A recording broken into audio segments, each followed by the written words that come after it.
Mes parents étaient agriculteurs, sont toujours agriculteurs. Donc je connaissais le milieu, donc j'étais pourtant pas partie sur cette voie-là, j'étais partie pour faire auxiliaire de péricultrice. La voie étant bouchée, je me suis orientée sur l'agriculture. Donc après, j'ai fait l'école d'agriculture, j'ai fait du service de remplacement pendant 8 ans. Et puis je me suis installée avec Stéphane en 2008. Là, l'exploitation, elle est aux parents à Stéphane. Donc Stéphane ses parents étaient installés là tous les deux. Il a remplacé son père qui est parti en retraite et moi j'ai remplacé sa mère qui est partie en retraite ensuite. 40 vaches laitières, une quarantaine de vaches allaitantes, et puis sur 100 hectares, sachant qu'il y a à peu près une soixantaine d'hectares que de prairies. Et le reste donc en maïs et en blé pour nourrir les vaches. Les avantages, c'est d'être au contact des animaux, de la nature, l'espace.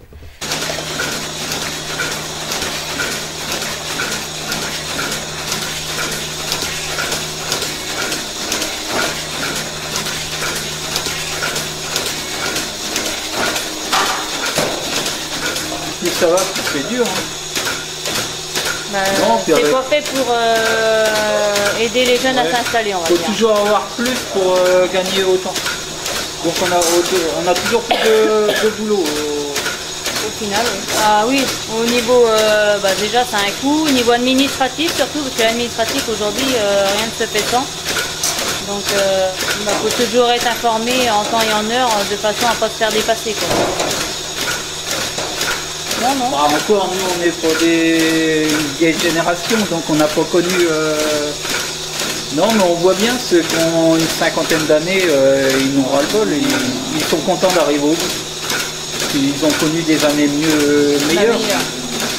Que nous, avec moins de contraintes. Ça fait que 10 ans qu'on a installé, on a toujours connu un peu ça, mais on voit que c'est toujours de plus en plus dur. Oui. Oui, de toute façon, après, si on ne fait pas de formation, on n'a pas d'aide à l'installation. Donc aujourd'hui, s'installer sans aide, je sais pas si c'est possible. C'est possible, mais bon, faut avoir les moyens derrière, quoi. Et du courage. Parce que c'est vrai qu'après,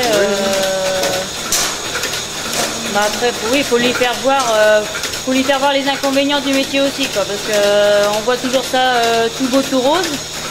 Puis après, quand on est sur le tas, comme là, les vaches laitières, c'est 7 jours sur 7, 24 heures sur 24, donc faut savoir que c'est ça avant de commencer, quoi. Il n'y a pas que le bien-être derrière, quoi.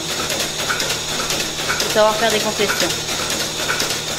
Parce qu'un ouvrier qui part en vacances, bon, le patron et son entreprise a continué, mais nous aussi, mais il faut payer les vacances, il faut payer la personne qui vient faire le travail. Donc ça fait double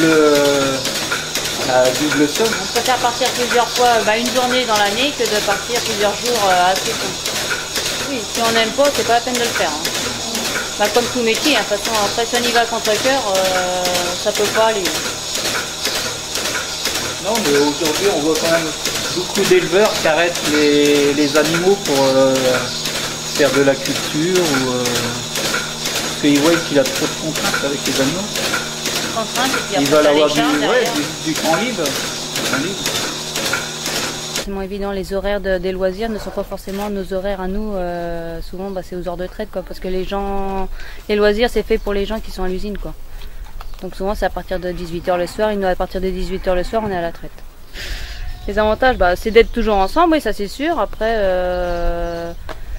c'est déjà plus facile de travailler à deux, on se soutient, on s'entraide, voilà, quoi. Les inconvénients, c'est que les jours où ça va mal, faut se contenir.